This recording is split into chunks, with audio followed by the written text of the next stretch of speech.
بسم الله الرحمن الرحیم. السلام علیکم. نن به زه ډسکشن کوم فایبروسکین باندې. فایبروسکین څه شی دی، فایبروسکین څه فائدې دي، فایبروسکین اهمیت څه دی، فایبروسکین په ذریعه باندې زموږ د بیماری تشخیص څنګه کولی شو او د بیماری علاج فالو اپ چې دی مونټرینګ چې دی هغه مونږه څنګه کولی شو. نو نن په ویډیو کې به مونږه د فایبروسکین ډسکشن کوو. نو فایبروسکین څه شی دی؟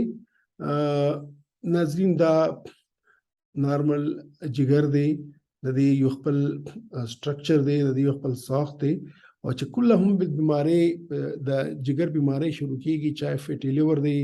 چاہے هپاټایټس بی دی، هپاټایټس سی دی یا نور بیماری دی، نو هغه چې کوم اثر چې دی هغه د جگر دننه شروع کیږي.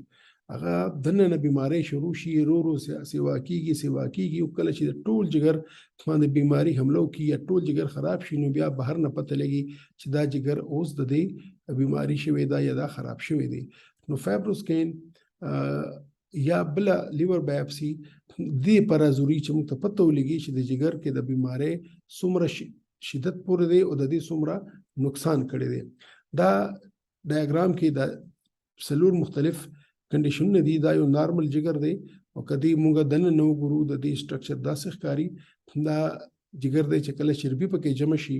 د دې کوم سټرکچر وګورو نو دې کې لږ د چربي ښکاري. بیا د فایبروسس لیور دی چې کوم کې جگر راټولدل شروع شوي دي، د دې سټرکچر د دینه او د دینه بیل دی بدل دی او دا سرہوسس لیور دی چې کله جگر ټول راټول شي نو کته وګورئ دې کې بیا د دې دنه طرف نه بیماری کافي شدید شوی ده. نو دا ضروری ده، دا امپورټنٹ دی چې آیا هپاټایټس بی وی یا هپاټایټس سی وی یا فیټی لیور موږ ته دا پته ولګي چې د جگر دنه نه څه پوزیشن دی، دا بیماری دنه نه څومره شدت اختیار کړی دی، جگر دنه نه څومره خراب دی. عام الفاظ کې جگر دنه نه څومره خراب دی. مثلا زه مثال ورکوم، لرګی دی، دا هغه لرګی چې هغه دروازه دا میز دی، کرسی دا د کټ بازو دی، هغه کې ګدنه وینه ولګي څومره پورې چې هغه تا دنه کتلی نه تا ته پته نه لګي دی کې وینه شته او کنه بهر نه دا ټیک ښکاري، خو دنه نه دا خوړل کېږي پته هلته لګي چې کله دا د وینو نه مات شي نو بیا پته ولګي د دې کې خو وینو دا خو د وینو والی دی. بالکل دغسې دا بیماریانې چې کله شروع کېږي نو دا جگر دننه نه خرابول شروع کی، بهر یې پته نه لګي او چې کله بهر یې پته لګي نو ټیم هغه سټیج راغلی وي چې کله بیا ډېر ایډوانس سټیج وي او بیا دومره دوایانې کارکردګي یا دومره دوایانې اثر نه کوي. نو دا ډېر ضروري ده، دا ډېره اهمه ده چې موږ دا معلومات وکړو چې د کومې بیماری چې لګېدلې د جگر ته دې نه د جگر دننه نه خراب شوی خو نه دی. دې دپاره به موږ څه کول چې موږ به د جگر دننه نه یو غوښه اخسته چې هغې ته به یې لیور بایپسي وي. په دې کې ګوره دا پستنه باندې د دې جگر نه یې غوښه اخیستلی شوې ده، دا بایپسي دی او بیا به د دې غوښې په مایکروسکوپ کې لیبارټرۍ کې موږ کتله چې موږ ته پته ولګي چاہے د سړي جگر په دې حالت کې دی، په دې حالت کې دی یا بالکل نارمل دی. څومره پورې چې موږ به مایکروسکوپ کې دا نه وکتلې موږ ته به دا معلومات نه کېدل. د دې بهترین ګولډ سټانډرډ ټیسټ دی او ډېر ضروري به، خو د دې سره مسله به دا وه چې دا یو انویزو ټیسټ و، د جگر نه غوښه اخیستل د خطرې نه بهر به نه وه، دې سره به کله نه کله وینه وشوه، کله به وینه ډېر زیات راغله، مریض ته به تکلیف ډېر کېدو او خدا نه خواسته مرګونه هم په دې کې شوي دي. نو لیور بایپسي چې دی دا یو انویزو ټیسټ دی او چونکې جگر ټول د رګونو نه او د وینې نه ډک دی، څنګه چې سفنجي د اوبو نه ډکي داسې جگر چې دی هغه هم ټول د وینې نه ډکي دي کې ډېر زیات وینې مقدار وي. نو دا چانس وي چې آیا چېرته غټ رګ ولګېږي، هغې نه وینه شروع شي یا چېرته بل نقصان وشي او درد وغیره د دې یو سایډ افیکټ به او ما چې څنګه ووایي چې دی نه فوتګیانې هم چې دی مرګونه هم ریپورټ شوي دي. نو دې دپاره یو داسې ټیسټ یا داسې مشین ضرورت هو چې هغه موږ ته انفارمیشن خو دغه راکوي چې کوم د لیور بایپسي راکوي او چې هغه انویزیو نه وي. نو دا به اخیستنه وه چې د نیډل به دې ته به ټرو کټ بایپسي وایي چې په دې ذریعې باندې به موږ د جگر نه ټیشو اخیستو، بایپسي اخیسته، الټراساونډ مو به کېښودو او بیا هم به بایپسي اخیسته. نن سبا هم کله ډېر ضروري شي نو موږ دا ټرو کټ بایپسي اخلو. په کوم حالت کې؟ په هغه حالت کې چې کله موږ ته بیماری پته نه لګي، هغې نوعیت هم پته نه لګي، چې جګر لږ کمزوري شوي وي او موږ وایو دا ولې کمزوره دي، ټېسټونه یې بالکل صفایي، د لیبارټري ټېسټونه صفایي، نو بیا موږ دې نه بایاپسي اخلو چې پته ولګي دا بیماري څه ده چې هغه څه علاج وکړو. یا چېرته خدای مکړه داسې څه شک وي چې دا دې کې کینسر دی او په ټېسټونو نه ښکاره کېږي، په سي ټي سکین کنفرم کېږي نه، بیا موږ بایاپسي اخلو چې پته ولګي چې آیا خدای مکړه کینسر شته او که نه، او که شته نو د کوم قسم دی او د څه علاج دی. یا دا دی چې ما چونکې تاسو ته ووایي چې کرونیک هیپاټایټس دی یا فایبروسس شوی دی، خو پته یې نه لګي چې دا د څه له وجې نه شوی دی، ټول ټېسټونه صفا راځي، بیا موږ د دې نه ټیشو اخلو چې موږ ته پته ولګي چې دا اخر وجه څه ده. نو په هغې حالت کې اوس هم بایاپسي کېږي، خو نن سبا چونکې ما تاسو ته ووایي چې ټیکنیکس ډېر ایډوانس شو، الټراساؤنډ ګایډډ کېږي، نو هغې سایډ افیکټس کم نه کمي، خو بیا هم دا یو انویزو ټیسټ دی. فایبروسکین چې دی دا دغه انفارمیشن موږ ته راکوي چې دا بیمارۍ له وجې نه د جګر دننه څومره خراب شوی دی، آیا په دې مرحله کې دی، په دې مرحله کې دی، په دې مرحله کې دی یا په دې مرحله کې دی. نو دا د الټراساؤنډ غوندې ماشین دی او په دې په ذریعه باندې د جګر نه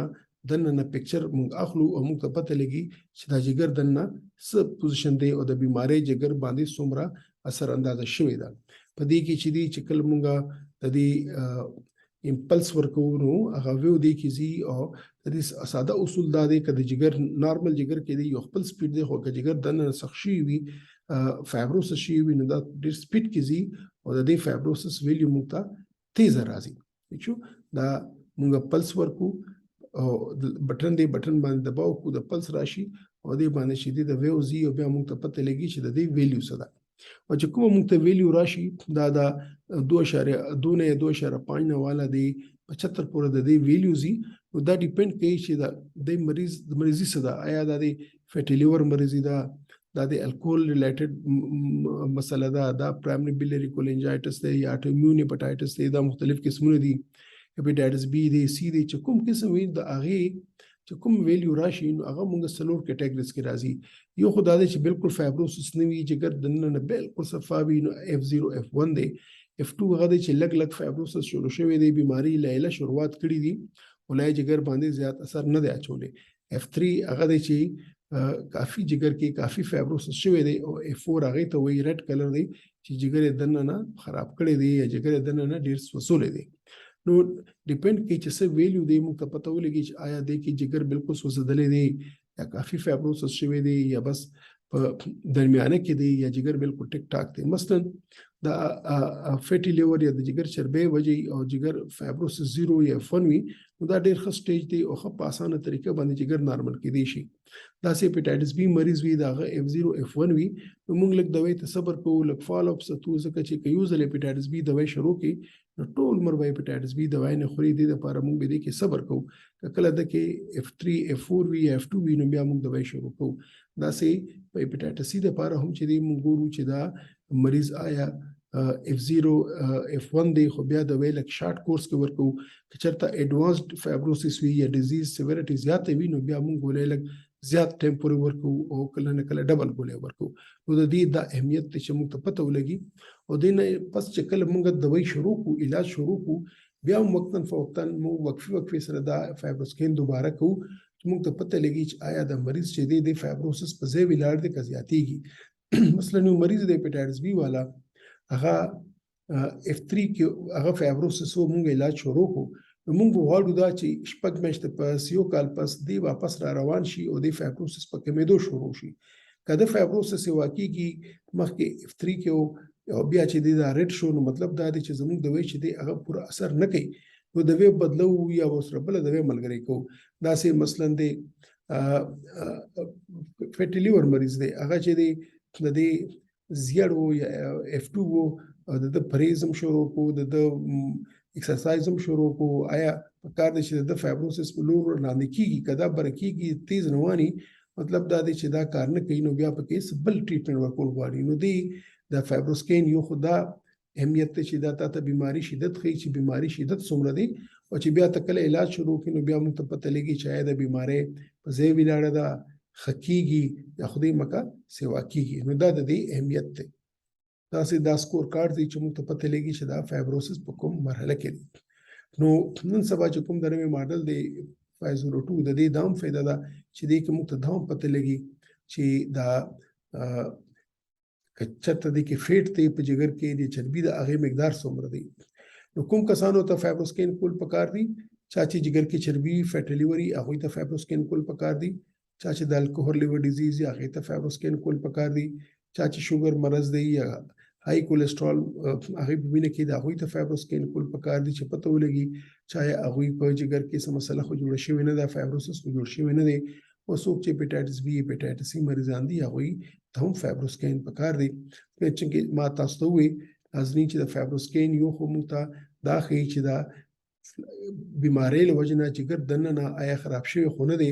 او که جګر دننه بیماری جوړه شوی نو هغه څومره مقدار کې بیماری ده، څومره په شدت کې ده، هغه لیول څه دی، هغه ډیګري څه ده، هغه سیویریټي څه ده. او دنه پس چې کله موږ علاج شروع کوو بیا مانیټرینګ کوو چې آیا زموږ دوايي فایده کوي که نه کوي. که زموږ دوايي فایده کوي خو هغه دوايي جاری ساتو، که موږ مقصد حاصل شو دوايي بندو، او که زموږ دوايي اثر نه کوي نو بیا موږ دوايي سیوا کوو یا بدلو. نو د فایبروسکین یو خو د ډایګنوسس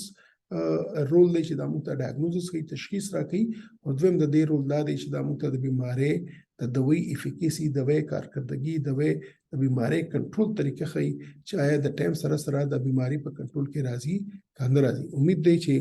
نن په دې ویډیو په ډسکشن کې به تاسو ته پته لګېدلی چې زه چې کله وایم چې فایبروسکین په هیپاټالوجي کې یو انقلاب راوستی دی، هغه په څه طریقه راوستی دی او د هغې څه اهمیت دی او دا ولې کول غواړي. انشاءالله زه په دې دا ویډیو بندوم، بیا به انشاءالله یو بل